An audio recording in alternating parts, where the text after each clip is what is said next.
Jadi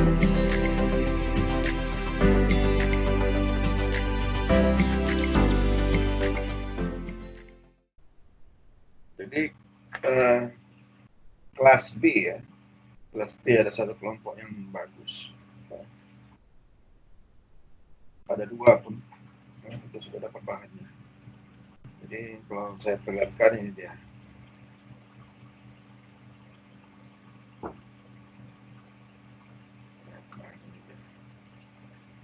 Itu term World Ego, The Death of American Urban Dream. Jadi menulis ini si Ron Moore. Moore ini harus dicari siapa orang yang saya bilang. Memang dalam tesis arsitektur atau disiplin ilmunya berbeda.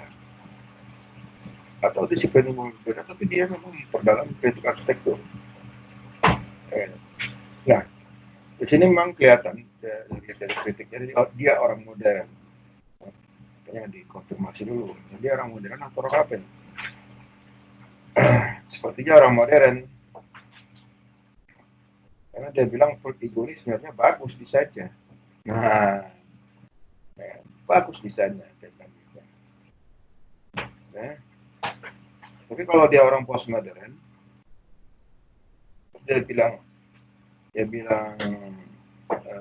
World Ego ini bagus desainnya. Wah, ini cukup menarik. Makin menarik dia. Apalagi dia orang, misalnya dia orang sektor, dia bilang postmodern. Dia orang postmodern. Kemudian dia bilang World Ego ini bagus desainnya. Padahal di dalam kuliah ya, kita, bukan saya saja, Pak Nawawi juga bilang, Pak Imam, World Ego ini nggak bagus desainnya. Kan? Arsiteknya si Minoru Yamasaki yang desain Twin Tower, Winter Center, yang hancur itu. Ya, jadi ini tulisan bagus, ya, tulisan bagus. Maka cara pandangnya dia bagaimana sih? Apa sih variabel-variabel dia memandang bahwa mengatakan produk ini sudah bagus gitu. Masalahnya cuma di mismanagement saja. Tapi kalau saya pernah mismanagement, bangunan tidak sesuai dengan lingkungannya sebenarnya, dengan usia manusianya pada saat itu. Pada saat bangunan ini dibangun, ya, itu rasisme masih berkembang, masih sangat isu-isu rasisme sangat tinggi di sana. Itulah penyebab isu rasisme. Pemerintah pada saat itu yang dikuasai oleh mayoritas kulit putih itu harusnya memanajemen bangunan ini dengan baik, tapi ditinggalkan begitu saja karena banyak lift-lift yang rusak. Jadi banyak lift-lift yang rusak, jadi mereka tidak bisa mengakses ruang terbuka di bawahnya. Ya, di sini. Ini bagus ini. Tapi ini kelasnya kelas hari Selasa.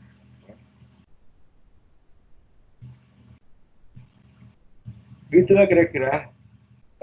Sekarang yang saya tanya, kalian kelas C, apa ada yang sudah dapat? Silahkan presentasikan.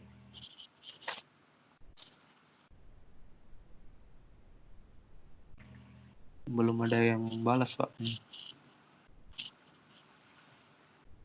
Belum ada yang balas? Belum, Pak. Sama aja kalau nggak dapat, kapan kita visi? Paling sebagai administratif perkuliahan ya.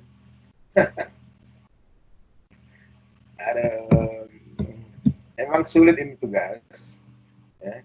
Tapi kalau udah kena apa namanya, sudah dapat triknya gitu. Bukan triknya, apa namanya? Kliknya. Bukan trik. Kliknya. Menarik kuliah apa nih? Nah, terutama tentang tugas ini lah. Ya, tugas kritik ini. Ya. Waktu pengantar sama siapa? Pengantar Pengantar arsitektur. sama bapak. Sama saya? Hah? Kan ada saya. Kan. Sama Pak Imam dulu, Pak. Sama Pak Imam ya? Oh iya Pak Iya, Imam. Pak. Sama Pak Imam apa bilangnya tentang perut ego? Ingat?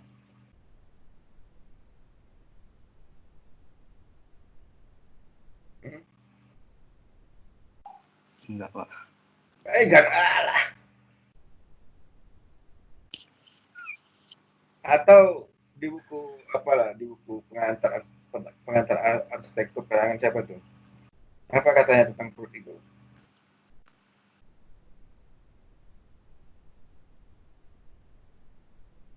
Dibilang perut ego itu salah desain, betul kan?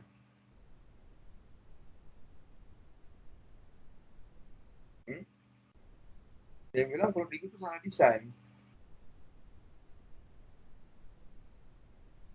Tapi di sini ya, yang kalian tangkap gambarnya ini tadi, si Jepat tangkap gambarnya ini tadi ya. Bukan enggak, dia nggak salah desain, cuma salah manajemen.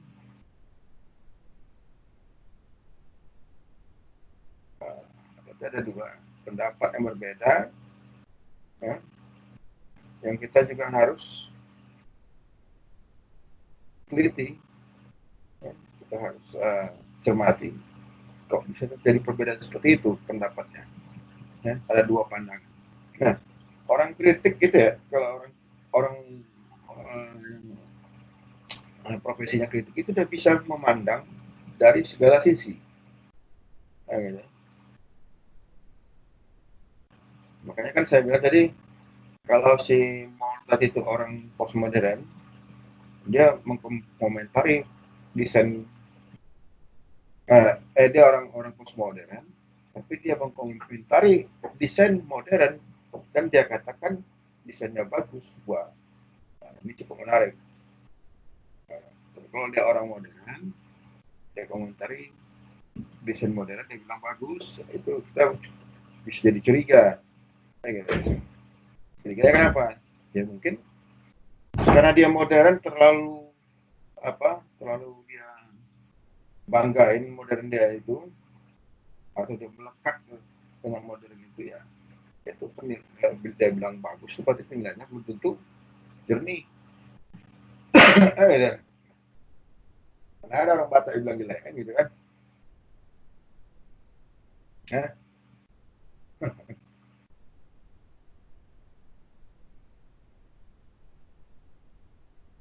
saya kira seperti itulah.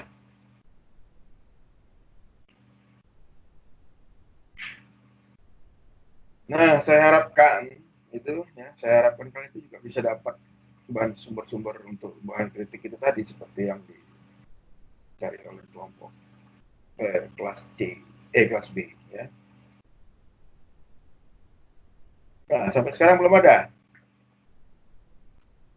Belum ada juga Pak. Aduh.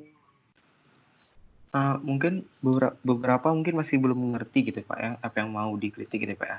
Kan bisa dipersempit gitu Pak, apa yang kita kritik itu bangunan atau misal arsiteknya atau metode yang arsitek gunakan gitu Pak. Terserah.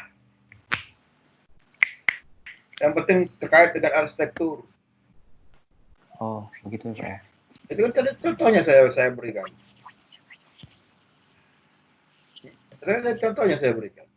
Terus satu lagi kan, di classroom kan ada file pendamping yang saya berikan kan.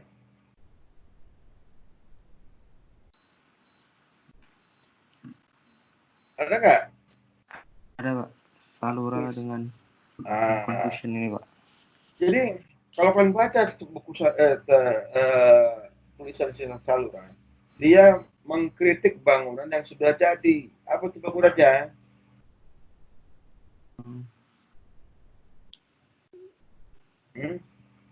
Gedung Rektorat. Gedung Rektorat 4. Nah, ya kan? Nah, metode kritiknya jelas di situ ada apanya. Variabel-variabel kritiknya tidak dibuat di situ. Kemudian dia lakukan kritik. Dia simpulkan. Ini ada kesimpulannya loh. Masa belum ngerti sih? Aduh. Mana dia?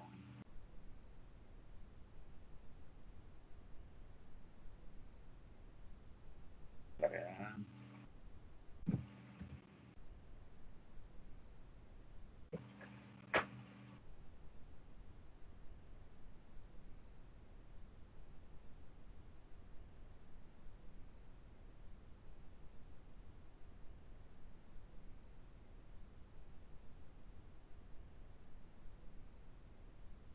Saya tunjukkan. Rancangnya telah dengan sangat sadar ingin mengangkat Sunda atau kata Pajaran sebagai titik berangkat. Jadi keinginannya saya setelah ada. Keinginan melakukan sintesis setelah ada. Ya. Jadi ke Sunda dan bangunannya bangunan kontemporer juga atau fungsi barat gitu ya. Itu kan pendidikan rektorat itu kan gedung-gedung apa kebudayaan barat sebenarnya. Sistem pendidikan kita ini kan kebudayaan barat.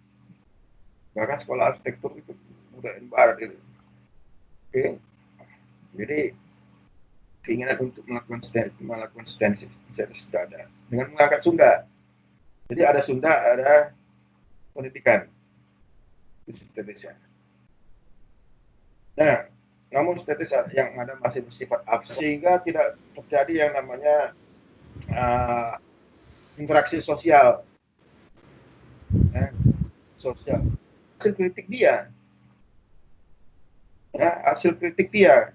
Metodenya ada di atas. Apa metodenya? Dibuat metodenya. Mana dia?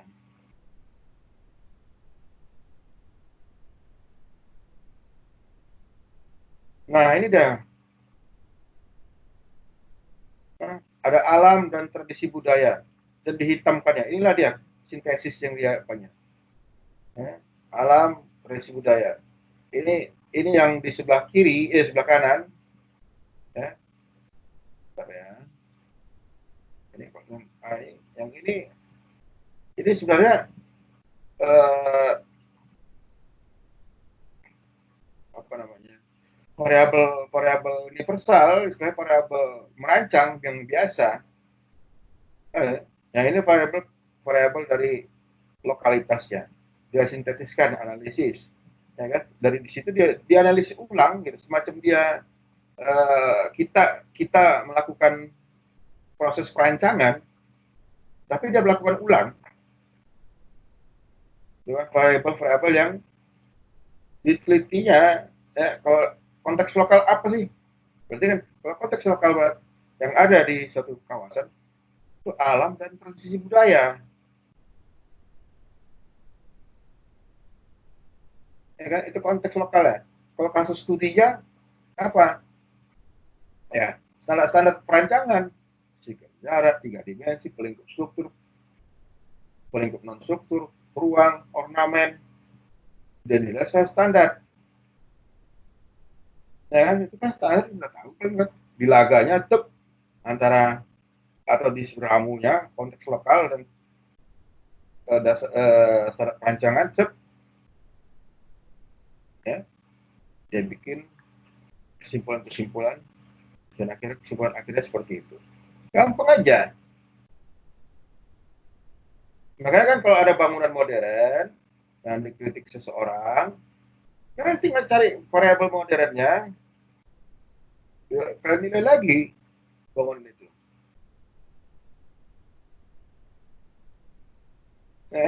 Ya. Makanya kan kalau misalnya si Rowan Moore orang postmodern dia komentari, nah kan, nah itu bisa kalian kritik. Dia ada postmodern, tapi kalau kritik modern sebenarnya jelek apa dia apa? Nah, gitu kan? Atau sebenarnya bagus. Apa alasannya? Metodenya bagaimana mengkritik itu?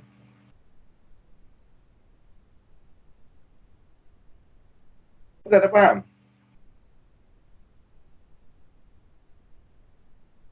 Hmm? Nah,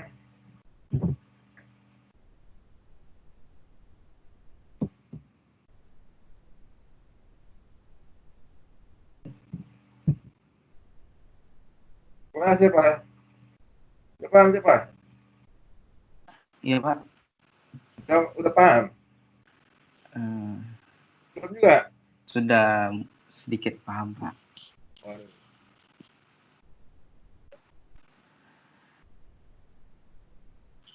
Oke, saya tanya lagi.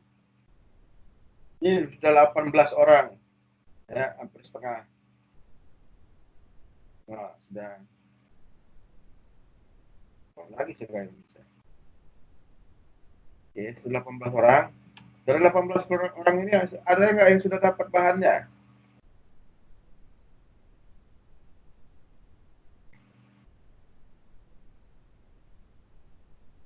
Belum ada, Pak. Halo Pak, ini saya ada dapat satu sih Pak. Oke. Judulnya itu Critical Regionalism terhadap fenomena rumah berfasad tembok di Jakarta Pak. Oke, coba tampilkan. Saya kirim aja ya Pak filenya ke WA ya Pak. Boleh? Kalau gitu saya buka. Ya, Pak.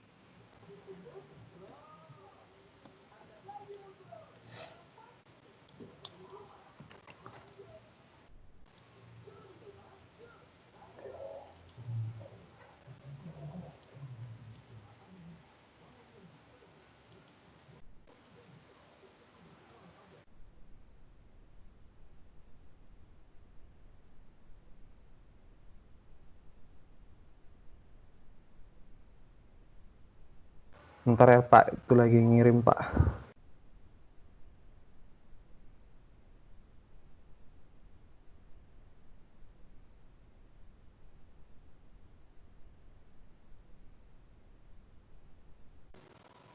Itu Pak. Baru nyampe.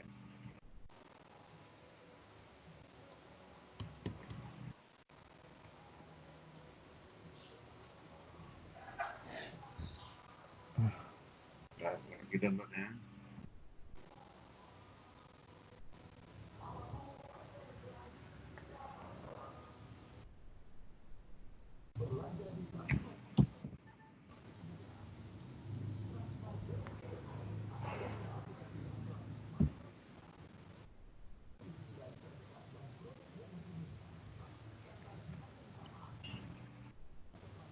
Oke, saya open dulu.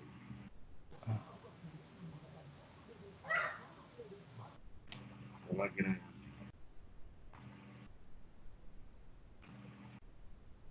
Critical Region terhadap fenomena rumah berfasad tembok di Jakarta.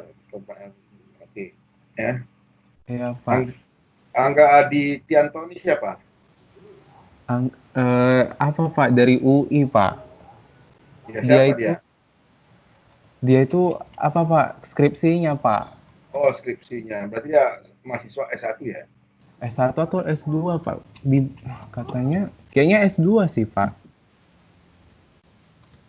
Carilah. Di kesimpulan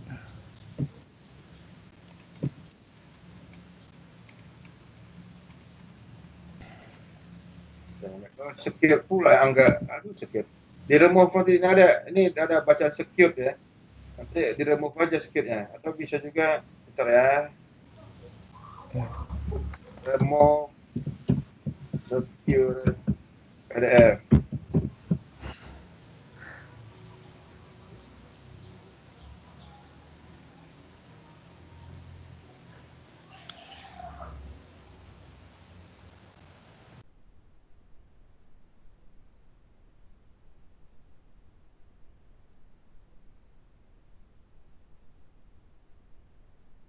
ya.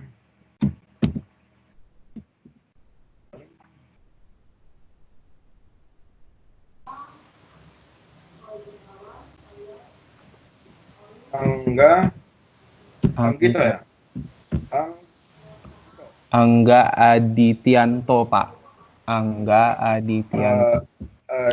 Skripsi Adityanto. akhir Iya. S1 tuh, Pak. Oh, skripsi dibilangnya?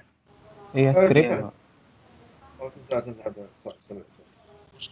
Kalau skripsi berarti S2 lah. S1 lah. S1, Pak. S1 lah. Soalnya tesis. Iya. Saya pun pikir agak lemot nih sekarang. Gara-gara kemarin.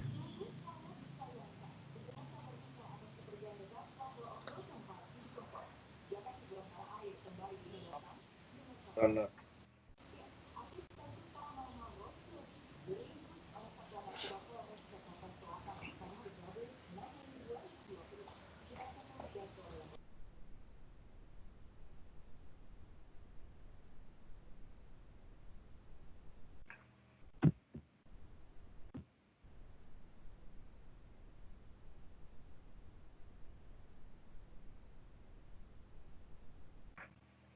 nah, kalau ini udah bisa difotokopi apa nih? Sudah bisa di Ctrl C nih. Iya, Jadi Pak. ini Jadi dia itu ngebahas fasad bangunan, Pak. Studi kasusnya ada di bawah, Pak. ya, Studi kasusnya itu ya. Saya baca dulu abstraknya. Rumah tinggal merupakan salah satu produk arsitektur yang saat ini telah banyak digeluti oleh para tempat fiksi. Belakangan muncul rumah tinggal yang sebagai desain minimal, maksudnya minimalis ya, serta kembali menjelma minimalis. ya, Iya, Pak, minimalis. desain minimal serta kembali menjelma sederhana dalam hal bentuk. Udah desain minimalis, serta ini kalimat apa ini? Udah minimalis tapi serta kembali menjelma gitu. Lucu ya kan? Iya, Pak. Maka ya boleh aja kalian kritisi susunan bahasanya, ya, susunan katanya juga boleh. Oke, Pak. Ya, kemudian bentuk material dan kualitas, bentuk material dan kualitasnya. Kualitas sederhana gimana sih itu? Kualitas minimal yang gimana? Itu yang jadi pertanyaan itu kan, dari abstrak loh. Jadi yang dia pertanyakan itu hal bentuk, material dan kualitas. Iya, Pak. Fasad sebagai, jadi bentuk ya, dalam hal bentuk dengan rumah tinggal, material rumah tinggal dan kualitasnya rumah tinggal itu kalian harus cari. Ya. Kemudian yang maksudnya gini, yang dikatakan bentuk rumah yang bagus itu yang gimana sih? Terus material yang baik itu untuk rumah tinggal yang gimana sih? Kalau rumah sakit kita tahu kan bahwa bahan-bahannya nggak boleh beracun, ya kan, bahan bangunannya yang beracun. Iya, Pak. Ya, kan? Dan masalah kualitas, jadi yang gimana sih kualitas rumah tinggal itu? Cari dong variabelnya. Oke. Fasad sebagai representasi arsitektur. Jadi dia masuk ke fasad. Oh, berarti kan kalau dia ke fasad berarti sudah masuk ke arah ranah bentuk dan material. Nah, ya. Kalau kualitas kita bicara apa sih kualitas? Jadi fasad sebagai representasi arsitektur juga merupakan bagian dari karakter rumah tinggal. Oke, karakter. Berarti ada karakter rumah tinggal. Karakter rumah tinggal itu berbeda dengan karakter rumah yang dijadikan bank. Kan ada tuh di bank mandiri, rumah tinggal dijadikan bank. Nah, beda karakternya. Ya.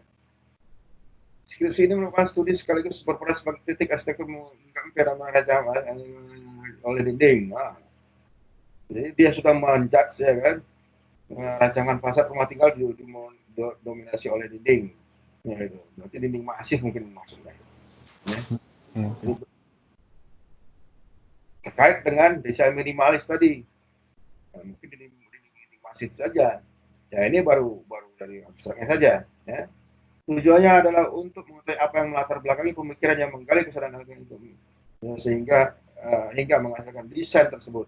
Jadi dia ingin tujuannya adalah melatar belakang pemikiran, ya, consciousness seorang arsitek ini. Wah, ini menarik masalah consciousness.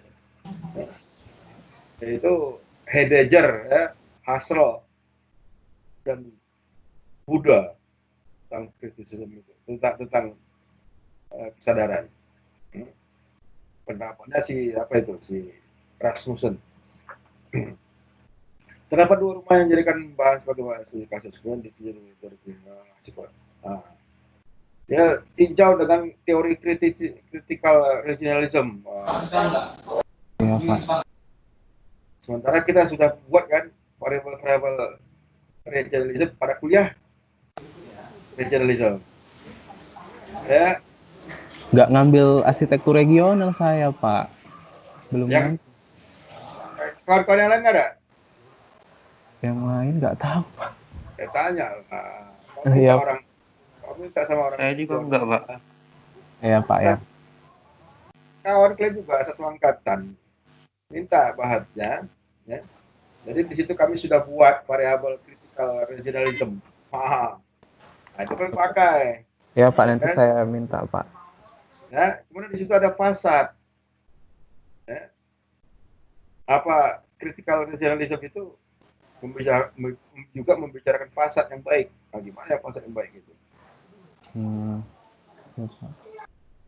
Pendekatannya dilakukan dengan interpretasi deskriptif berdasarkan kajian literatur, office melalui dialog dengan praktisi. Oke. Nah, ini tinjauan cerita saya akan baca betul-betul nih. Di sini kita dapat teori yang mendasari dia untuk menilai, ya, menilai fasad tadi. Ya. Nah, masalah definisi fasad, dan seterusnya.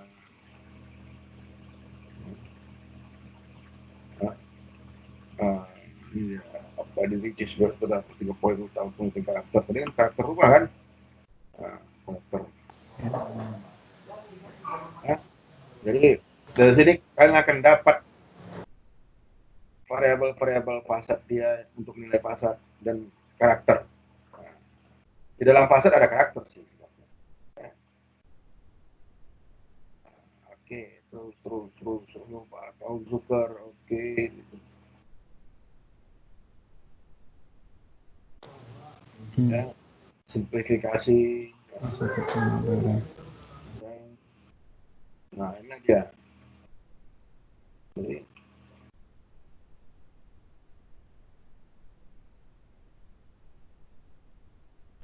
nah ini dia bilang di sini yang anehnya dalam teori, ya,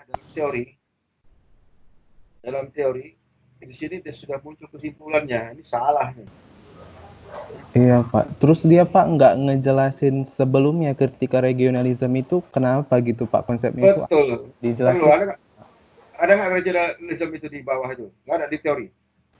Setelah arsitektur modern itulah, Pak, baru dijelasinnya, Pak. Bukan sebelum yang ada tulisan arsitektur modern itu dijelasinnya. Apa? Ini karena variabelnya salah satunya fasad, ya kan? Iya, Pak. Fasad, kemudian karakter. Ya. Saya balik ke abstrak. Ya. Perangkatnya sebenarnya tulisan itu dari abstrak. Ya. Di sini dia bilang fasad. Ya. Pertama dia bilang bentuk, material, dan kualitas. Ya. Tapi dia bilang fasad. Ya. Apakah fasad itu ada variabel bentuk, material, dan kualitas? Ya. Apakah fasad itu pembentuk, ya? Apakah bisa kita buat material di dalam fasad dan kelihatan? Ada, bisa. Ya. Ya, kita foto, dari foto itu kita hafal materialnya. Oke, sekarang kualitasnya. Kualitas apa ini? Kualitas dia sebagai rumah tinggal atau kualitas fasadnya? Nah, masalah kualitas fasad ini masih masih orang bisa pendapatnya bisa beda-beda, ya, gitu. Ya kan? Standar kecantikan itu bisa beda-beda. Kualitas apa ini? Coba dibaca lagi nanti ya, dibaca lagi kualitas apa yang dia maksud. Ya, Oke? Pak. Oke, Pak. Nah, tapi ya, di dalam tulisan dia ini, ya, tiga teoritis definisi fasad, dia masih mendefinisikan fasad. Nah, definisi, ya kan? Coba lihat lagi, kumpulkan teori-teorinya yang dibuatnya tentang fasad. Ya. Ya, Pak. Nah, ini ada sini, ya, karakter dimaksud terwujud dalam sesuatu yang simbolik dan ikonik seperti sekular dan atau sekular lagi, religius, publik atau private. Ya, publik atau private. Ini Privat. Terakni. Siapa Terakni ini? Ya, Oke, Pak, ya. ini buku atau jurnal atau apa? Kalau buku, oke, itu udah teruji. Tapi kalau jurnal, lebih bagus cari pembanding jurnalnya. Oke, Pak. Karena nyampur di sini, simbolik, ada sekular, ada publik, ada private. Ini pembahasan beda ini. Nah, tapi memang ya bisa di simbolik itu bisa mendefinisikan itu publik atau private. Nah. Oke. Oke, Pak. Jadi karakter dalam jenis loci ya karakter itu ya simbol, ornamen, ya.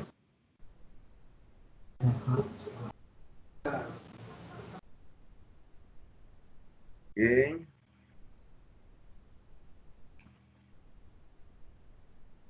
Nah, tampil fase sebuah bangunan boleh jadi menentukan sebuah karakter dan kualitas. Ada bicara kualitas sebuah bangunan. Berarti kan bahwa dengan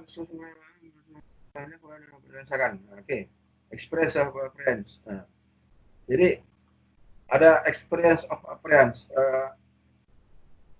pengalaman dari tampilan. Ya, Pak. Ya. Kau lihat dinding yang polos dibandingkan dengan dinding yang bertekstur, itu beda. Ya. Beda persepsimu dari experience-mu. Ya. Itu beda. Kau jalan di lantai licin dengan lantai yang bertekstur, itu beda pengalamannya. Benar? Benar, Pak. Oke. Jadi ada kualitas katanya di situ. Kualitas apa? Kualitas persepsi atau kualitas experience. Ya, kualitas experience. Masalahnya apakah dinding polos dengan dinding bertekstur kualitasnya mana sih yang lebih bagus? Pak, jadi kan Pak, dinding yang dia bicarakan di sini itu dindingnya itu dinding tebal gitu, Pak. Jadi dia lebih mengarahkan nilai sosial. Jadi kalau dinding tebal itu berarti dia itu menutup diri sama lingkungan sekitarnya, Pak. Oke, itu kan persepsinya. Iya, persepsi dia, Pak. Sekarang saya tanya loh, apakah dinding masif itu menutup diri? Tergantung orangnya sih, Pak. Kalau dia merasa itu menutup diri, ya pokoknya tergantung orangnya lah, Pak. Dinding yang kayak masif itu menutup diri itu dapat dari mana dia? Dari kesimpulan dari dirinya sendiri kayaknya Pak dia bilang, Pak. Ya udah kritik lah, itu nggak boleh, dah bisa walaupun benar, ya kan? Walaupun benar, mana analisis dia itu berarti menutup diri? Apakah ada analisis dari wawancara? Ya, dari wawancara. Memang orang yang dari mayoritas dari yang atau dari dua bangunan. Ini kan dua bangunan kan? Iya, dua bangunan, Pak. Nah, dua bangunan di titiknya orangnya memang karakternya menutup diri.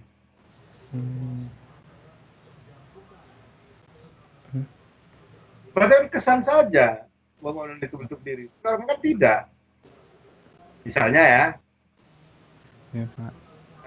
Orangnya tidak menutup diri, tapi bangunannya kesannya menutup diri. Berarti kan dia dapat informasi dari sumber yang lain, sehingga dia berkesimpulan bangunan itu menutup diri. Enak dia aja. Oke, Pak. Ya, Pak. Walaupun walaupun itu benar, ya, Mm-mm. walaupun nanti misalkan dapat suatu tulisan, ya, Iya, satu Pak. tulisan bahwa bangunan seperti itu yang masif itu menutup diri. Oke, benar kan gitu, ya, Mm-mm. benar. Tapi kan sumbernya kain dapat kan. Nah, tapi dia di kesimpulan tanpa melalui proses di atas atau Mm. di teori tidak ada disebutkannya, ya salah dia. Oh, oh gitu Pak. Oke oke Pak. Ya iyalah, Ya Pak. ya salah dia. Kalau dia Hmm. membuat pernyataan seperti itu seakan-akan di kesimpulan, seakan-akan itu kan sudah dia melakukan proses sampai ada kesimpulan seperti itu, proses penelitian, betul kan? Ya Pak, benar Pak. Ternyata nggak sejalan dengan penelitiannya, tiba-tiba dia mengomentari seperti itu. Ya, itu kan kurang ajar namanya. Ya Pak. Itulah. Ya, Mantap. Jadi boleh ya, kalian ya, Pak. tujuan kalian adalah mengkritik tulisan, boleh ya, Iya Pak, ya Pak. kritik tata cara tulisan dia boleh. Nah, tapi kalian belum, sebenarnya kalian masih, ya bagus ya, berarti kalian sudah bisa mengkritik ke orang yang sudah tamat kayak ini kan, bagus banget kan, belum tamat. Mantap ini. Oke. Jadi Pak, dia beranggapan kalau misalnya yang kayak bangunan yang dinding tebal menutup diri itu kesannya kalau orang yang tinggal itu adalah orang yang di daerah kota gitu Pak. Jadi kayak menutup diri itu kayak kesibukannya itu banyak di luar gitu Pak. Yang dia maksud itu Pak. Jadi citra orangnya itu dia itu memang orang kota gitu Pak jadinya karena dia menutup diri itu. Ada hasil wawancaranya? Nggak ada Pak hasil wawancaranya Pak. Dia cuma datang ke lokasi itu aja katanya Pak. Dan gambar yang dia dapat itu pun dari arsitektur daily Pak sumbernya. Dari mana? Arsitektur daily ada Pak di bawah itu gambar Sama. Ini. rumah. Ya itu Pak. Oh ya. Ini rumah yang dibangun sama Daily. atelier Riri. Oke, kalau itu komentari metodenya. Tadi kan ada metodenya kan, dibilangnya di atas di abstrak. Nah, Iya Pak, nggak ada foto yang langsung didapat dari observasi iya, Pak. lapangan, dialog dengan praktisi. Dialog dengan praktisinya mana sih? Observasi lapangannya mana sih? Yang observasi lapangannya nggak ada foto yang secara langsung Pak. Itu kayak diambil dari bulat-bulat dari arsitektur daily Pak yang foto dia. Mantap, bagus. Berarti kan kalian kritis, ya? Sudah kritis Iya. kalian itu. Mantap lah. Ya udah bikinlah tulisannya. Oke Ya. Pak, oke, Pak. Ada lagi? Ntar Pak.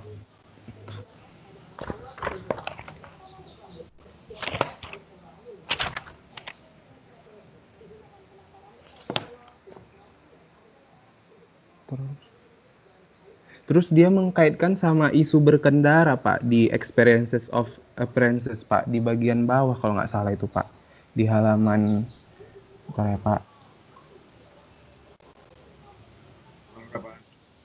Bentar Pak, studi kasus pintu jendela. Oh mana ya? Kendara. Di halaman 15 Pak. Halaman 15. Iya, dia dibilang itu berikutnya isu kecepatan ketika berkendara pada era arsitektur modern yang kemudian melahirkan gagasan menyederhanakan. Halaman 15 teman-teman. Paragraf Paragraf ke-2 Pak, Experience of Appearances halaman 15. Experience of appearances, berarti kan experience yang didapat dari tampilan. Tampilan, iya Pak. Berikutnya isu kecepatan ketika berkendara pada era berkendara. Iya kan Pak, kayak nggak nyambung gitu. Saya bingung Pak, maksudnya kok berkendara gitu, apa maksud?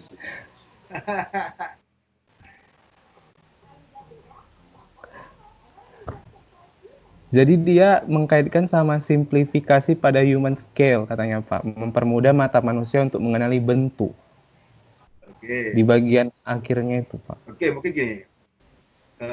Mungkin dia cuma hanya untuk menggambarkan bahwa kalau kecepatan masalah appearance itu ya, penampilan dengan experience of appearance memang terkait dengan kecepatan ya.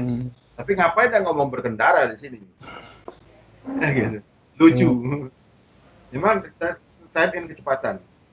Makin cepat kau ya, makin banyak detail-detail yang akan hilang Ya, Pak. yang tidak teramati ya, gitu.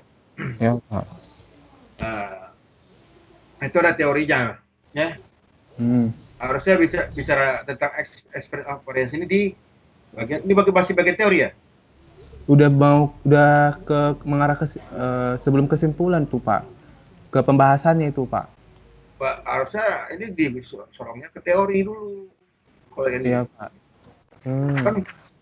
kan proses pengambilan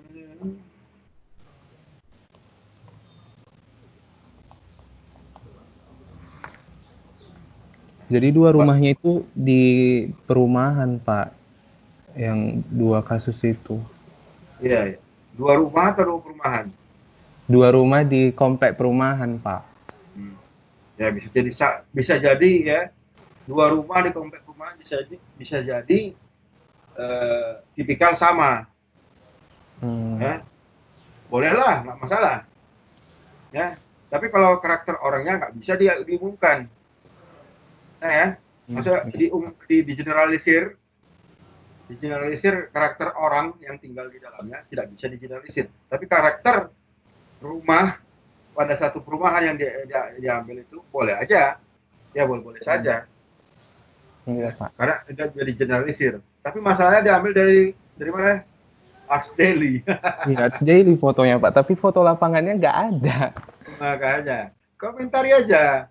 Iya, Pak. Oke, Pak. Ya. Di dalam abstrak atau di dalam metode angka-angka itu atau bila penulis ini jangan bilang langsung namanya, penulis tulisan ini mengatakan metodenya seperti ini, tapi pada kenyataannya aturlah kalimat yang ilmiah ya, supaya seakan-akan ya tidak menyinggung gitu. Tidak orang baca jangan sampai sakit hati gitu. Iya, Pak, nanti saya bikin, Pak. Ya, Pak. Tapi kalau kalimat-kalimat macam yang nggak sakit kalimat yang baik halus gitu kan, tapi sebenarnya isinya menyinggung, itu orang Jawa lebih sakit hati lagi tuh rasanya. Itu, Pak, itu yang dia bilang, Pak, di halaman 16, Pak, di mau paragraf terakhir dia bilang gini, karakter tertutup pada kedua rumah terlihat sengaja menyembunyikan privasi yang dapat dinilai secara berlebihan. Di halaman 16, Pak, di kalimat mau terakhir, Pak. Ya.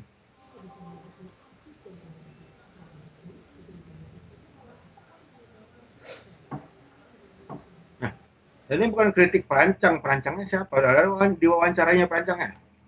Nggak ada, Pak. Dia kayak ngutip apa yang dia bilang, perancangnya itu bilang di tulisan-tulisan gitu, Pak. Tadi ada sih, Pak, dia ngutip-ngutip gitu. Tapi kayaknya dia, saya rasa nggak wawancara ke dua arsitek itu. Kan utuh namanya kan gitu. Iya, kayaknya itu dari persepsi dia bilang. Ini kritik tuduhan namanya. Nanti bisa kan ada variasi kritik ya kan, ceritakan apa? Coba kalian lihat ini kritik apa ini? Destruktif saya rasa nih.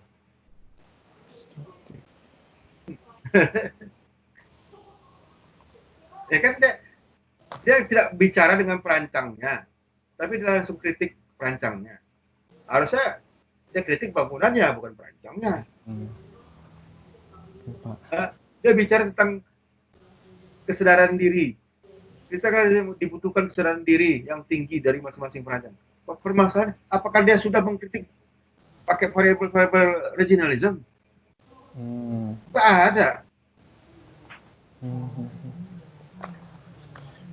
Ngarang kan? Iya, Pak.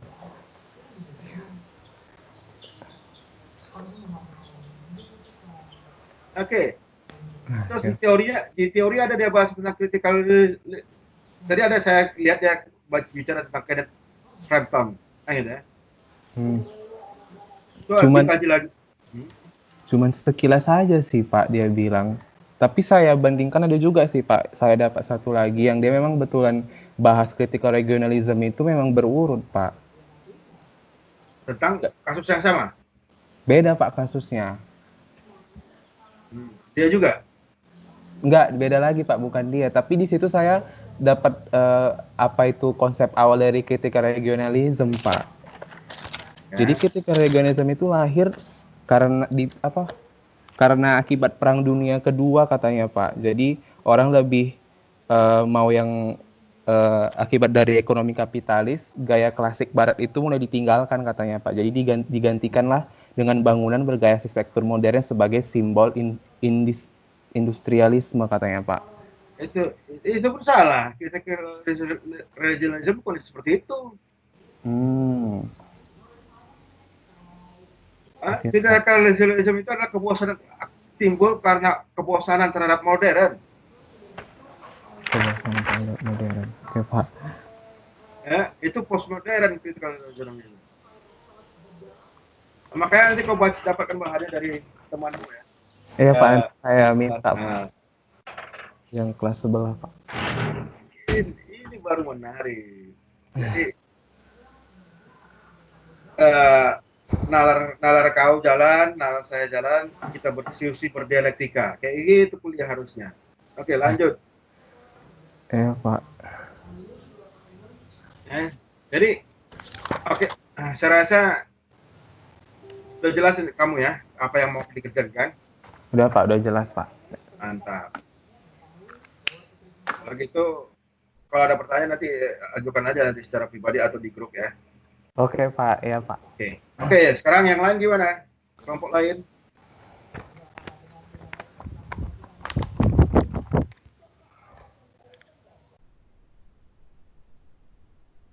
Makasih ya Pak. Yuk, sama-sama.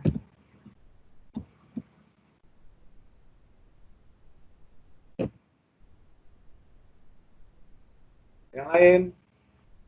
Siapa? Kamu udah kayak dapat nggak? Masih nyari Pak. Nah, udah tahu kan? Gimana caranya? Sudah Pak, secara garis besarnya udah mulai ngerti Pak. Oke. Yang lain ada pertanyaan nggak? Pak, saya mau nanya Pak. Oke, silakan. Kalau misalnya itu kan tadi lebih ke yang Theo bilang tadi kan lebih ke arah bentuk bangunan ya kan Pak, dan juga prinsip-prinsipnya. Tapi kalau misalnya dia itu mengkritik ke arah kayak iklim sekitar, terus pengaruh-pengaruh yang kayak keadaan lingkungan sekitar itu bisa juga Pak? Kepada bangunan? Iya Pak, terhadap bangunannya Pak. Ya kan berarti kan kritik bangunannya, bukan kritik alamnya. Kan saya udah pernah bilang dalam kuliah kritik sebelumnya. Alam itu nggak bisa dikritik. Alam itu kan ciptaan Tuhan. Mana bisa kita kritik? Yang bisa dikritik adalah ciptaan manusia, kan betul? Dulu saya bilang. Iya Pak. Oke. Tapi kalau ada bangunan di situ, ya kritiklah bangunannya. Mungkin ada pengaruh alamnya. Nah, alamnya itu bisa jadi bangunan itu tidak tanggap terhadap alam, ya kan?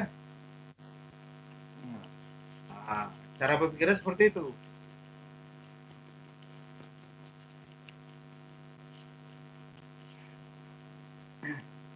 Nah, yang lain?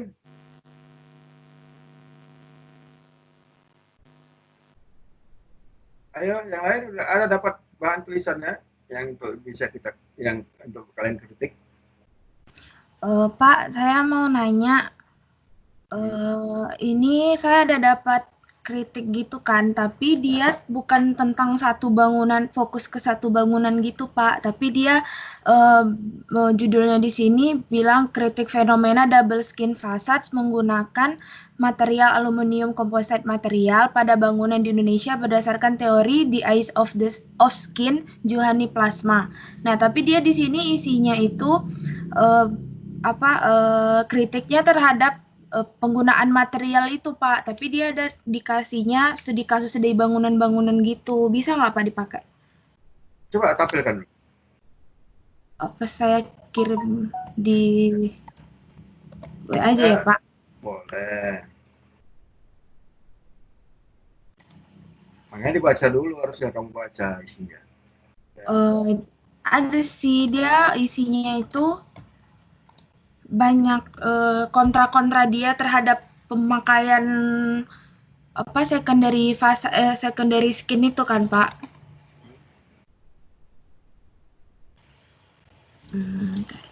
Dikirim. Biar saya baca, saya pahami dulu isinya. Cocok nggak kita kritik itu? Iya Pak.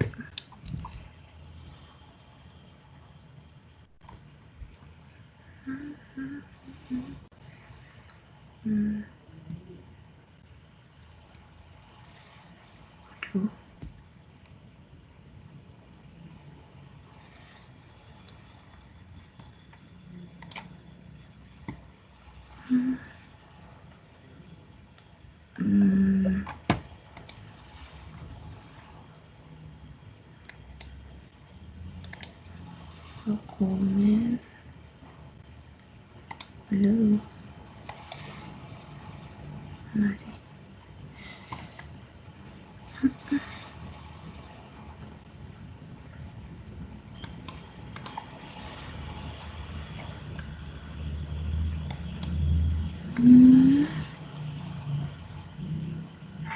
Udah? Belum? Pak, lagi kirim Pak.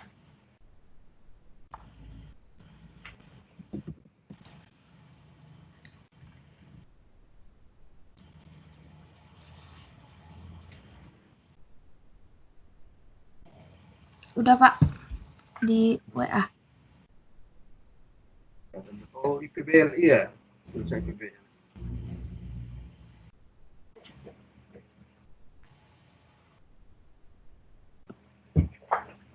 Oke. Johanni Palasma itu apa itu? Teori yang tentang mengeluarkan teori the eye of skin ya. Iya Pak. Oke, pahami dulu nih the eye of skin ini maksudnya apa? Ya. Kalimatnya kan kalimat puitis nih. The eye of skin. Johannes ini nama orang ya. Irfan Diansa. Ya. Irfan Diansa.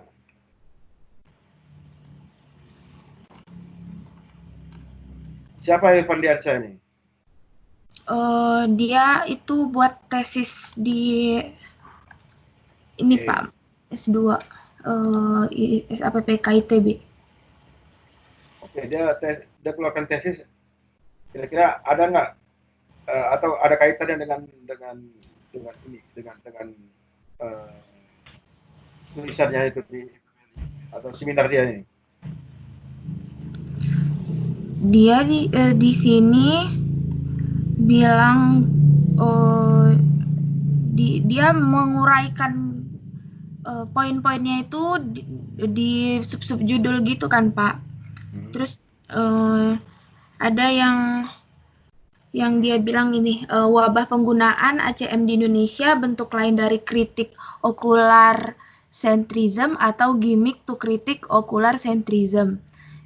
Jadi dia lebih ke kayak mana sih fenomena itu dan gimana respon dia juga terhadap itu kan Pak. Ada yang dibilangnya ACM itu sebagai topeng. Di sini dia buat contohnya itu ada yang bangunan National Center for Civil and Human Rights di USA. Itu dia second skin-nya di halaman berapa ini? Di halaman 057. Kayak penggunaan second skin di situ jadi cuma sampulnya aja, cuma topengnya aja gitu Pak. Dulu cuma sampulnya aja, tapi kan bukan berarti ACM itu adalah topeng. Kan gitu. Maksudnya gini, yang terminologi topeng juga harus kamu bahas ya. Kalau dia seperti itu, dia ngomongin tentang topeng gitu. Topeng itu apa sih? Oke, ada topeng Betawi letak di dinding, ya kan? Apakah itu topeng? Nah, atau ada orang, ya, ada orang memakai atau menggunakan agama untuk kepentingan politik atau untuk mencari duit. Ada kan?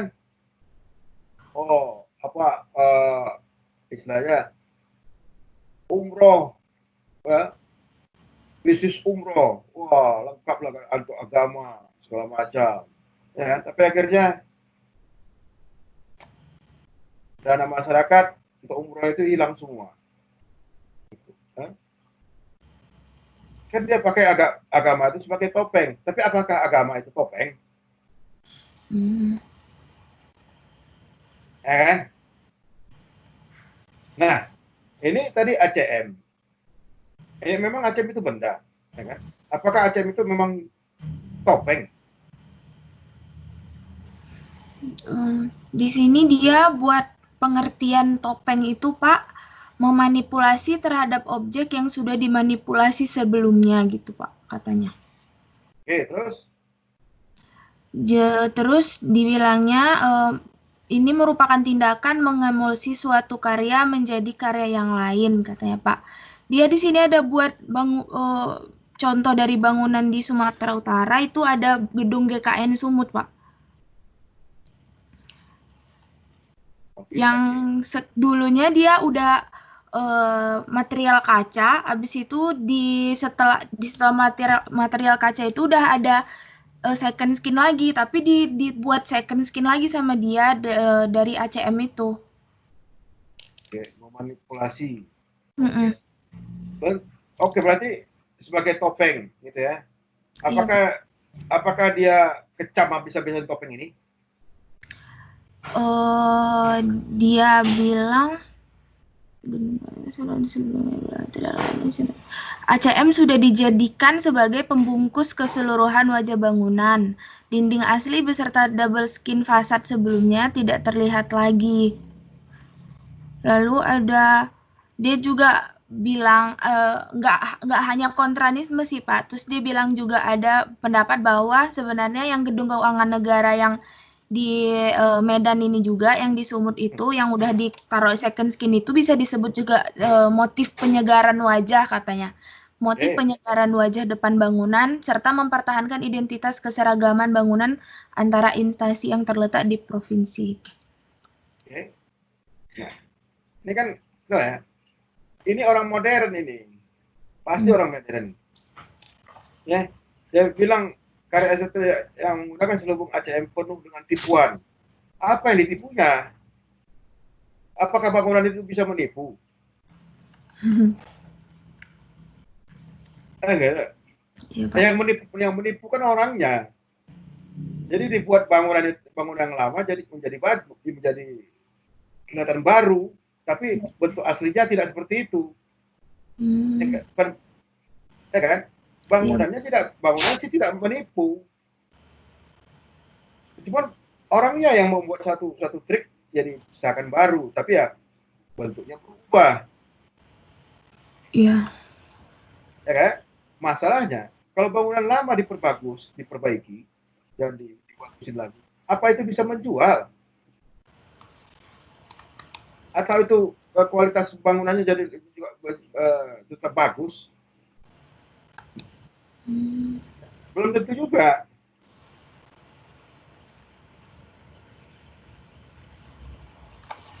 Karena begini, bangunan itu ada nilai ekonomi. Ada nilai, kalian pahami dulu ya, karena dia memandang sebagai topeng, berarti kan dia orang modern. Karena postmodern itu dia menampilkan fasad-fasad yang tidak ada banyak selubung yang menyembunyikan bangunan yang sebenarnya, ya, atau menyembunyikan struktur, itu sudah postmodern. Ya, nah kalau dia bilang kayak gini, dia simpulkan bahwa Topeng itu begini, tipuan, berarti dia orang modern ini. Ya, kalau dia orang modern, nah kalau dia orang modern, pakai cara modern kita kritik dia. Karena modern sendiri ada kelemahannya. Bangunan modern, ya, bangunan modern itu ada masanya. Kalau dia sudah 20 tahun, nilai bangunan itu menjadi nol. Kenapa dia menjadi nol? Karena semakin lama bangunan itu, semakin besar biaya maintenance-nya. Bahkan bisa hampir setengahnya bangunan per tahun atau per bulan mungkin, ya kan? Jadi nggak efisien lagi. Lebih bagus bangun bangunan baru. Jadi banyak bangunan modern di Amerika itu dihancurkan, demolisi, ya. Karena memang udah habis apa aja tahunnya, tahun ekonomisnya. Makin dipertahankan makin mahal. Ya, begitu juga bangunan Kiso Furukawa yang di apa itu? Apa kapsul itu? Kapsul apa tower. Nagakin. Itu nggak efisien lagi. Sudah mau dihancurkan, tapi karena itu warisan, arsitek-arsitek dunia menyumbang duit, ya kan? Jadi dipertahankan lah, ya nggak masalah, ya kan? Sebagai apa monumen kegagalan arsitektur modern.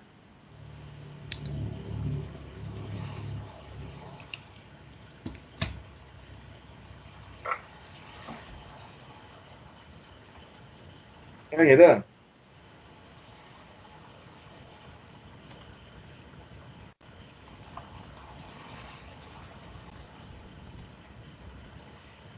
Ya, ada lagi yang pertanyaanmu?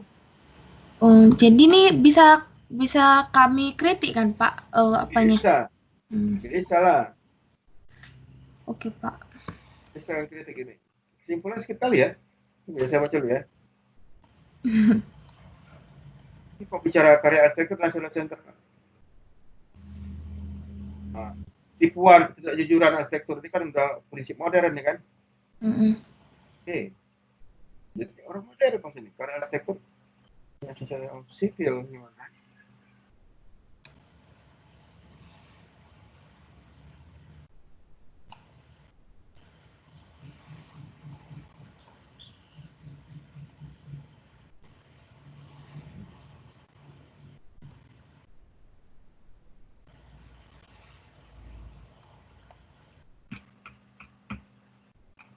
Nah, aneh kan?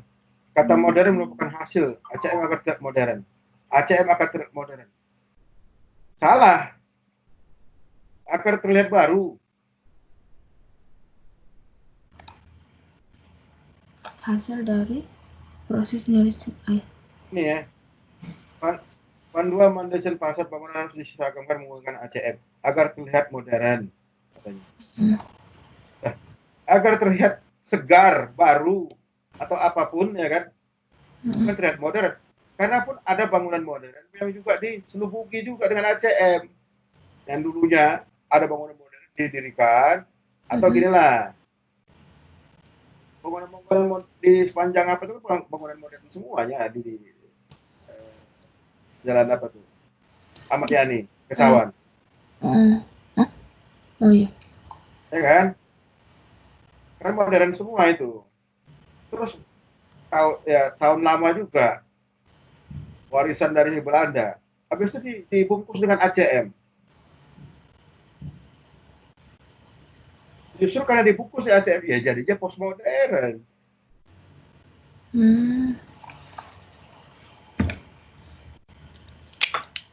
Ini ada sudah salah dia nih. Ya. Jadi ini bisa kan kritik ini. Agar terlihat modern, dapatnya dari mana dia bilang ini? Agar terlihat modern itu mana? Proses analisis dari teorinya itu modern itu mana? Nihilistik apa nihilistik itu? Nihilistik kata modern merupakan hasil dari nihilistik, proses nihilistik I. Kalian urut ini ke atas. Dari mana dapat kalimat modern? Dari buku itu Pak, The Eyes of Skin. The Eye of Skin. Iya, di dalam buku itu ada pengertian cara pandang the narcissistic and nihilistic eye. Apa cara pandangnya? Di dalam bukunya sehingga secara mana ya tadi ini kemudian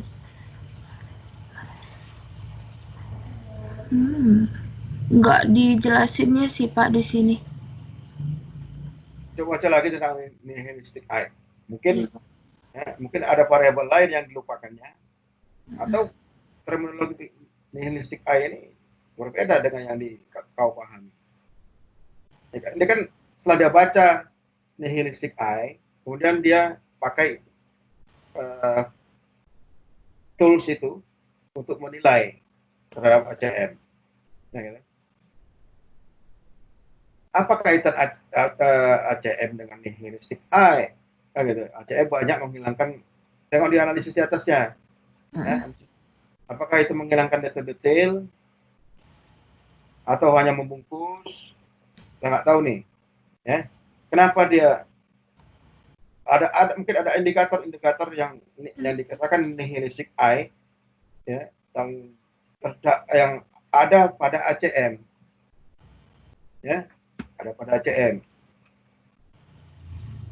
Oh, ini Pak ada the narcissistic and nihilistic eye ini kesan pertama yang dibuat sama kesan pertama penglihat saat melihat bangunan itu kan Pak. Tapi mereka tertipu. Contohnya kayak kita lihat bangunan itu kayak wah bagus gitu, padahal aslinya nggak seperti itu gitu Pak. Dia jadi bilang kalau narcissistic eye ini hegemoni pandangan pertama yang memanipulasi terhadap kesan pertama yang diterima, kesan pertama dari yang mau arsitek buat itu. Oke. Nihilistic eye itu karangan siapa tadi? Palasma ya? Palasma ya Pak. Palasma siapa? Bukunya. Ini buku atau jurnal? Buku, dari buku. The Eye of Skin itu judul buku Pak. Oke.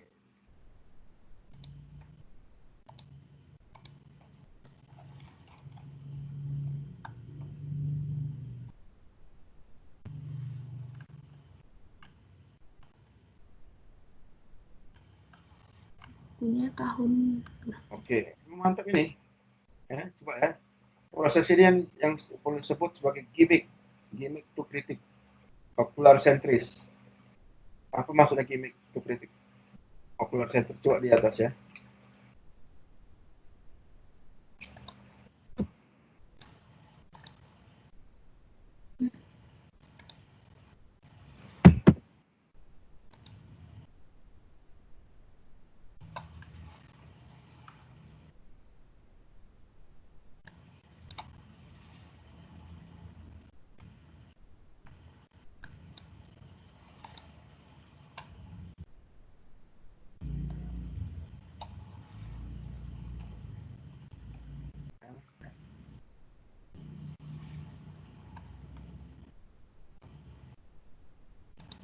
Nah, nih, halaman 4. Halaman 4 itu dia bilang National Center for Civil Human Rights di Amerika dan saya Oriental Sport Center merupakan bentuk dari kritik of. Dari mana kalimat ini dia dapat? Kritik of ocular centris. Palasma ya? Oh, dari Palasma. Oke.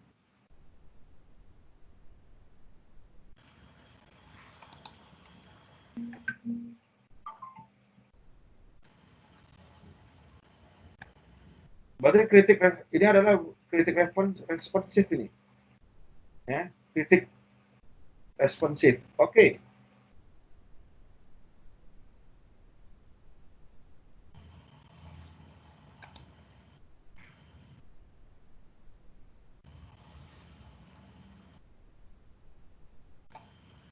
ingin mencapai bentuk dengan tujuan si perancang. Ya.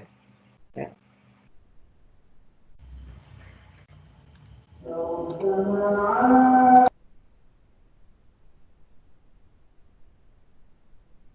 Ya.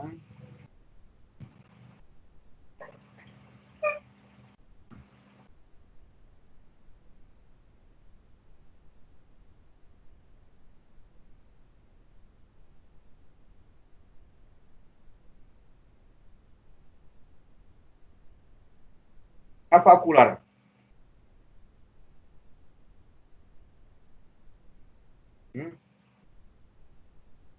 Apa itu okular? Iya Pak, maaf Pak, ulang. Okular itu apa?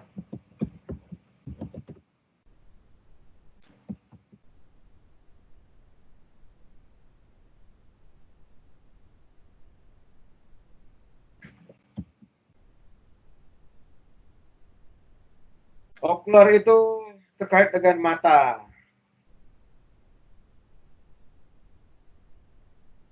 Ya. Instrumen dari mata.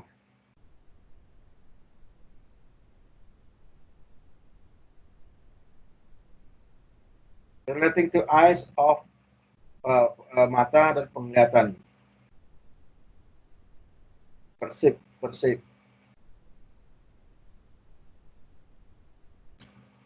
Yang diterima. Ya, yang diterima oleh indera sense. Okular, penglihatan dan mata yang diterima oleh mata,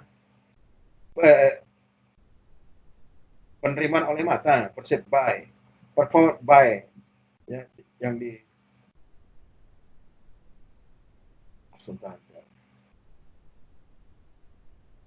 Oke, itulah okular. Jadi okular, kita balik ke tulisan, pemikiran mengalahkan otoritas pemikiran okularnya. Apa ini? Yang berusaha mengalahkan otoritas pemikiran okularnya. Friedrich Nietzsche. Wah, harus baca Friedrich Nietzsche lagi kok nih. Ya. Friedrich Nietzsche pernah mengatakan bahwa Tuhan itu sudah mati, katanya. Karena orang lebih banyak munafiknya daripada jujurnya, katanya seperti itu. Ya. Karena dia lihat orang berbicara tentang agama itu dia di Eropa sendiri ya, tapi di baliknya itu punya tujuan yang lain atau punya maksud yang lain. Jadi agama juga digunakan untuk kepentingan politik pada saat itu. Jadi dia bilang agama sudah mati, itu ya katanya. Ya, jadi sama kasusnya, jadi topeng agama itu dibuatnya sebagai topeng. Ya, pada zaman Friedrich Nietzsche. Oke, mantap. Ya.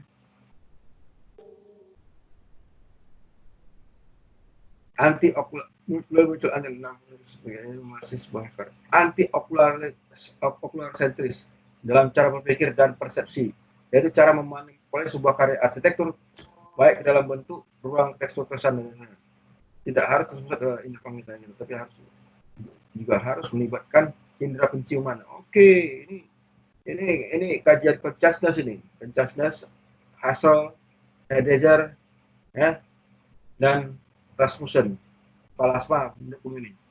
Ya. Oke, mantap. Dan dia simpulkan ACM ya. Nah, ada nggak? Kalau gitu, ini kan sudah di apanya? Dapat variabelnya. Indera penciuman, indera sense kita, indera semua. Perasa, pendengaran, segala macam. Udah?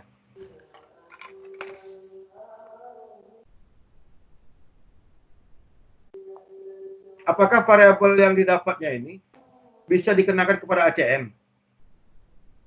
Jadi tadi, kalau dia bangunan hotel atau bangunan, kalau ACM itu meredam suara, justru rumah sakit perlu ACM.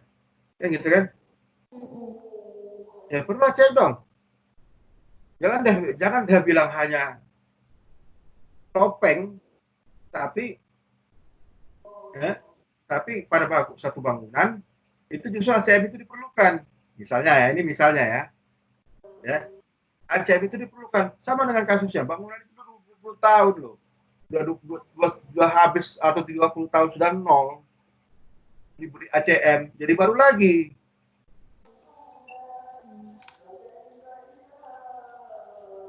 Nah, gitu.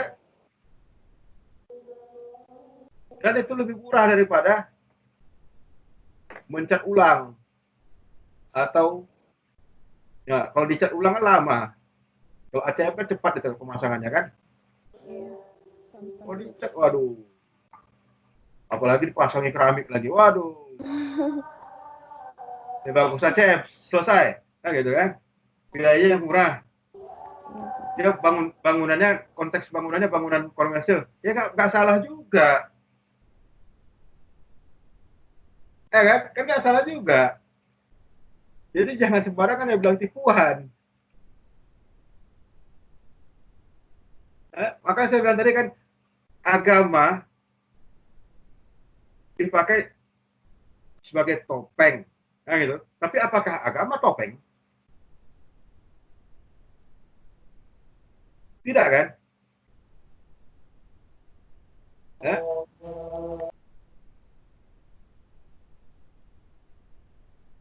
Lagi ribut ya di sekitarmu. Ya udahlah, tutup dulu. Iya, lagi azan Pak. Makanya di mute aja suaranya biar nggak ribut. Lagi apa ngaji? Azan Pak. Azan zuhur Pak. Gitu. Ya tunggu bentar lah. Tunggu 1 menit ya. Iya, Pak. Udah ya. Nah, jadi Friedrich Nietzsche ini pernah mengatakan sesuatu. Dia bilang, God is not.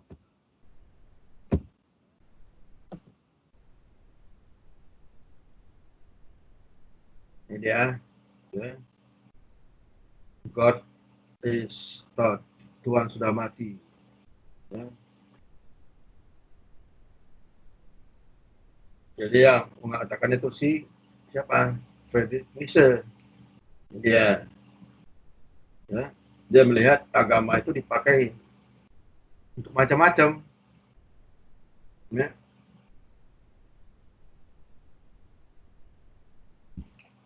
Kalian bisa baca nanti ini. Ya. Makanya dia simpulkan Tuhan itu sudah mati. Nah, jadi di situ ya, agama dipakai jadi topeng dengan tujuan yang justru bertentangan, ya,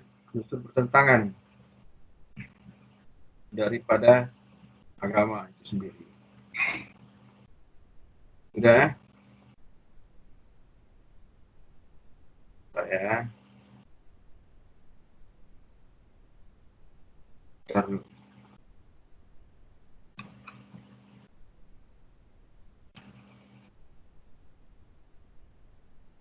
Bentar. Mana tulisannya tadi? Ya, saya bagi lagi nih tulisannya. Mana dia? Nah, ini dia. Ya.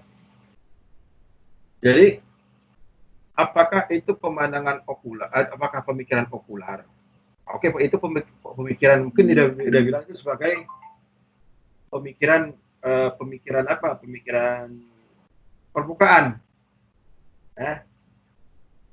Pandangan pemikiran masih permukaan, bukan mata. Jadi yang dimaksud mata oleh Palasma adalah berbeda, yang bukan mata,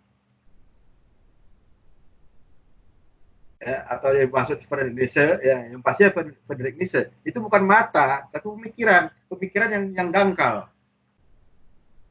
ya, pemikiran yang dangkal. Nah, baru masuklah ke dalam anti okulosentris segala macam, oke, nggak masalah. Balik masuk ke dalam, dia kaitkan dengan sense, ya, penglihatan, penciuman, ya, perasa, raba dan segala macam. Nah, ada 5. Sebenarnya ada, kalau kesadaran itu ada 8. Ya, ada memori, akal, sama itu lagi apa tuh? Memori, akal, sama emosi. Nah, oke. Gak ada masalah ya. Jadi persepsi si plasma dengan persepsi sinism bisa jadi beda. Mungkin dikaitkannya dengan kesadaran, ya, dengan kesadaran. Sebenarnya nggak ada kaitan ini. Sebenarnya sih nggak ada kaitan. Kenapa harus dikaitkan plasma dengan Nisa? Nah, seperti halnya Nisa. Nah, apakah semuanya ini, ya, ini saya yang kalian tanyakan ya, yang harus kita tanyakan. Ini saya blok. Ya, apakah semua paragraf ini asalnya dari plasma?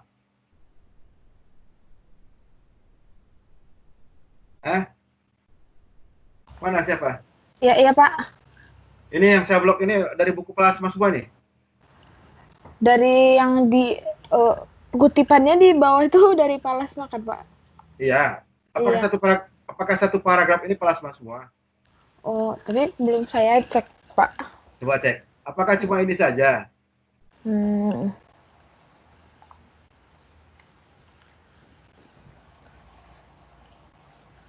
Kayaknya sih dari yang sana. Sepertinya kayak dari tidak harus terpusat itu sih Pak, pengertiannya yang dibuatnya. Yang dikutipnya dari buku dikutipnya dari Palasma itu yang tidak harus terpusat dengan indera penglihatan itu Pak. Soalnya di atasnya udah bersifat pendapat dia gitu kan. Halnya Friedrich Nietzsche yang berusaha bla bla bla. Nanti saya cek lagi ya. Iya, Jadi Pak. ditautkannya seakan-akan si plasma. Pula yang bilang ini kan buat kebingungan jadinya kita nih. Takutnya cuma ini ya plasma, nggak ada bicara tentang Nietzsche. Makanya saya bisa merasakan nanti tidak ada hubungan topeng kayak gitu. Topeng okular pemikiran dengan okularnya mata. Kalau ini kan mata. Nietzsche adalah okular pemikiran yang dangkal. Gitu.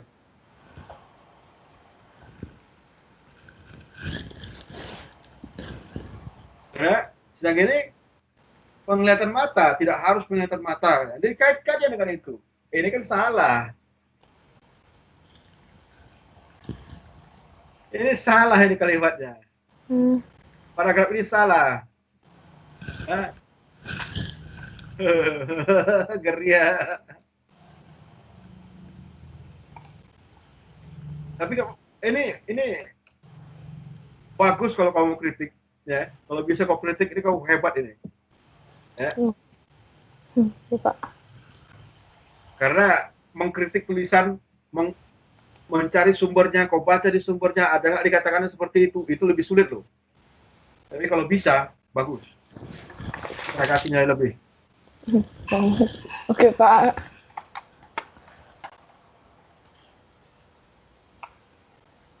Wabah penggunaan ACP ini, ini kan bukan penelitian namanya. Oke lah kritik, Bu, salah kritik, gitu ya.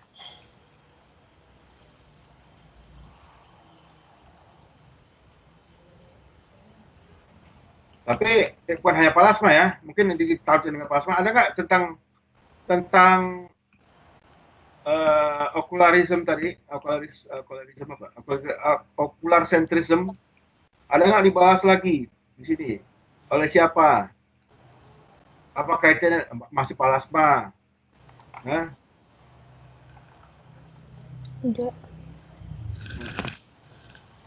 Ini kayaknya di sini kok berdasarkan plasma semua sih Pak, karena udah di judul itu. Jadi ya gitu. Ya, ini kan dominasi visual percaya indera, banyak filsuf. Dominasi visual dari panca indera lainnya telah banyak kritik oleh banyak filsuf. Oke, filsuf apa itu? Filsuf modernity and hegemony of vision.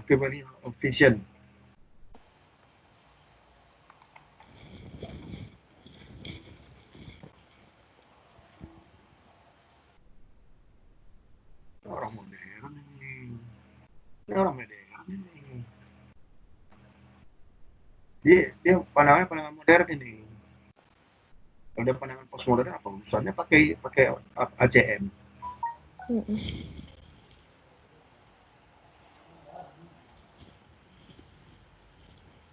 Nah, kalimat plasma yang mana itu? Apakah cuma ini?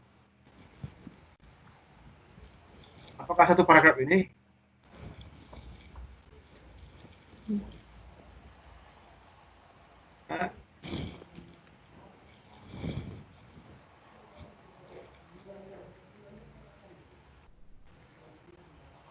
Nah, ini lagi.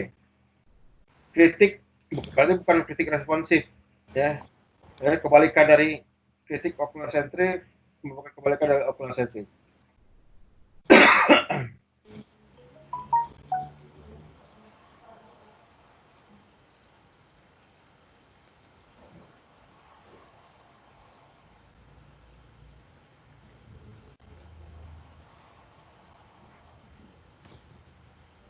Memanipulasi bentuk ruang yang kita katakan.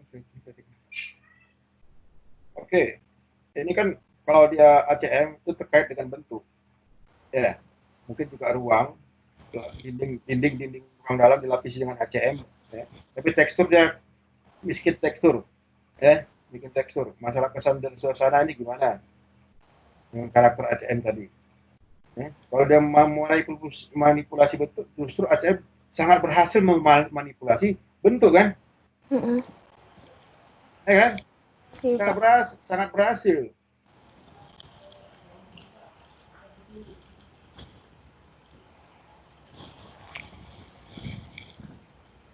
Oke, berarti tidak akan manipulasi yang dilakukan oleh karakter mengesankan dan mengesankan terhadap penggunaan atau penikmat karya. Ini tujuan apa ya? Kritik okular sintesis. Tujuan dari tindakan memanipulasi, manipulasi bentuk atau tindakan memanipulasi. Apa sih kalimat manipulasi ini? Merubah tidak sesuai dengan aslinya. Apa manipulasi? Ya iyalah merubah bentuk yang tidak lagi sesuai dengan aslinya. Aslinya kotak, habis ini manipulasi, dipotong, ditambah dan segala macam, jadi bentuk yang lain. Itu kan sudah manipulasi. Kan? Iya, Pak. Ya, berarti tidak jujur lagi dong.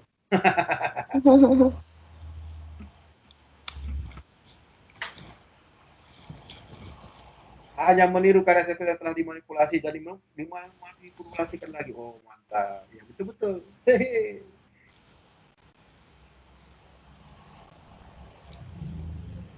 Nah, ini dari mana dapat kalimat dia nih?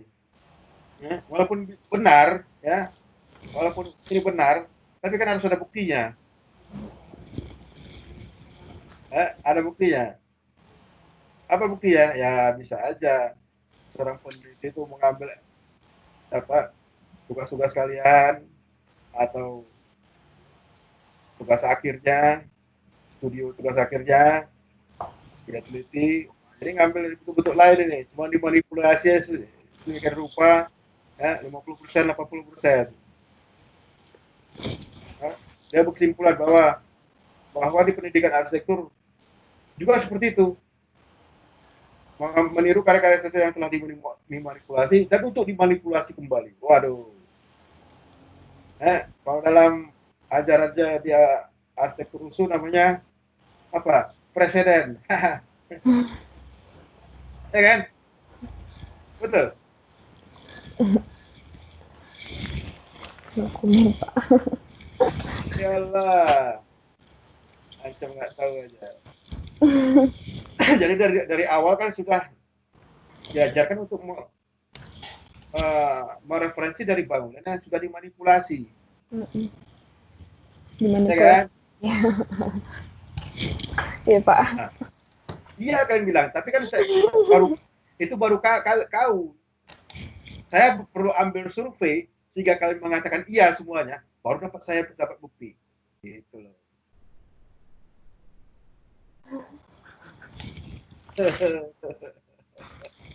Terinspirasi, Pak. Kadang bahasa saya terinspirasi. Terinspirasi seperti apa gitu. Nah, sebenarnya sih boleh-boleh saja, ya. Yang nggak boleh tuh kamu menggambar di sampingnya ada bangunan yang kamu manipulasi, gitu. Atau ambil dari kalau SketchUp itu ada banknya apa namanya? Ya, di SketchUp apa nama banknya? Bank gambar 3D. Warehouse bukan, Pak. 3D 3D apa? 3D warehouse, Pak. Nah, 3D house. Nah, boleh ngambil dari situ kayak modifikasi, gitu kan. Akhirnya jadi bangunan milik kalian. Enggak lah, Pak. Kalau masalah desain tugas dari awal lah, Pak. Enggak, saya nggak duduk kalian. Oh iya. Kan. Ya kan? Jadi ada juga prosesnya seperti yang dibilang justru siapa namanya? Si Freud, ya, apa yang dialami manusia itu disimpan dulu ke alam bawah sadarnya, habis itu suatu waktu bisa keluar kembali, mungkin dalam bentuk desain, gitu, dalam bentuk desain, dalam bentuk puisi, dalam bentuk apapun, ya, bisa jadi itu sama dari apa yang diamati yang pertama. Ya kan? Tapi tidak sepenuhnya sama, mungkin sudah terjadi perubahan, tapi kan perubahan itu dapatnya dari dalam alam bawah sadar dia, ya, gitu. Dan dia keluarkan secara sadar.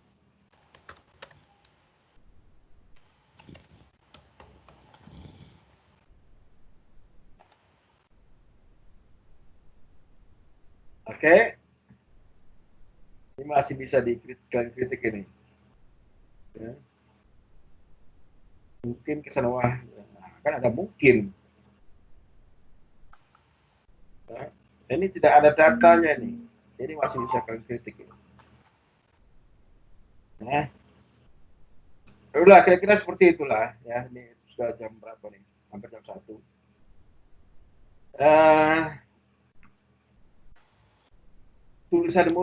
Tulisan ini sangat berat memangnya. Ini cukup berat, bukan sangat berat, cukup berat lah supaya semangat kalian. Cukup berat, tapi bagus, ya, untuk bahan kritik. Oke. Jadi kalau ada pertanyaan, nanti ajukan aja di grup atau secara pribadi. Ya. Kalaupun mau melakukan visi dengan saya, untuk asistensi lagi boleh, di luar jam-jam kuliah. Ya, boleh-boleh aja ya. Sekarang kan teknologi udah gampang.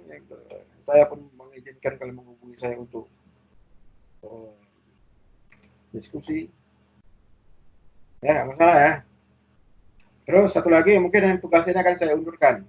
Karena tingkat kesulitannya cukup tinggi walaupun sudah berkelompok. Harusnya kalau berkelompok bisa lebih ringan tugasnya. Ya, jadi mungkin saya undurkan. Ya, ada 3 kelompok lagi yang belum yang belum menampilkan bahan kritiknya, ya. Jadi kalau mau menampilkan hubungi saya, ya, per kelompok aja isinya. Di luar jam kuliah juga boleh, malam juga boleh, subuh pun boleh, tidak masalah. Ya, tapi kasih tahu saya dulu jamnya, janji kita. Oke, Pak. Oke, Zepa. Baik, Pak. Absennya ditangkap ya? Absen. Udah, Pak. Udah, Pak. Oke, nanti kirim ke saya ya. Iya, Pak. Oke, terima kasih. Sehat-sehat semuanya ya. Iya, Pak. Pak, saya juga, Pak. Ya, Pak. Makasih, Pak. Makasih, Pak. Pak.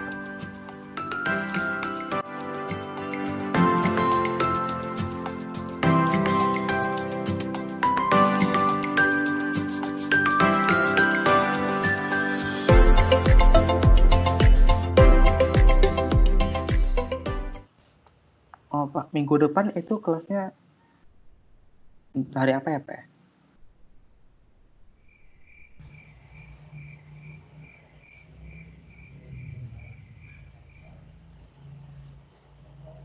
Udah. Pak.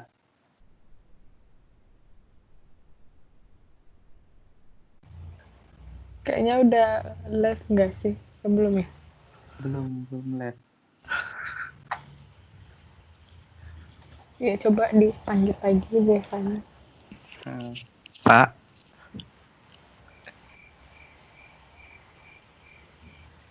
Oke, kayak udah live sih.